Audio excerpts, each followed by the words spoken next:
অভিনয় করা কৃষ্ণজি সবাইকে একটা কথাই বলতে শুনি, সবাইকে সুখ, সুখ কী জিনিস আমি তো বুঝি না।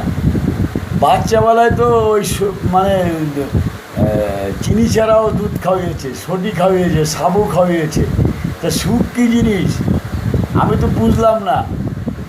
আমি তো মাটিতে সে সুখ পাই, তা টানলাম গদিতে আমি জানতে যাবো কেন? টানলাম গদি এসি এগুলো জানার কোনো প্রয়োজন আছে? এক্সট্রা জানালা ঠিক না। সুখ কী জিনিস এখনও বুঝলাম না। বাচ্চাবেলায় সর্দি খেয়েছি, সাপু খেয়েছি, তার মধ্যে মিষ্টিও ছিল না, তার বেশি জানার কী দরকার আছে? নুন বাদে যদি শান্তি হয়, শান্তি তো আসল জিনিস। তা আবার সুখ কী, আমি তো মাথায় এইটাই ঢোকে না। সুখ কী জিনিস এইটাই মাথায় ঢুকে না। সুখ সুখ সুখ, সুখের কি শেষ আছে?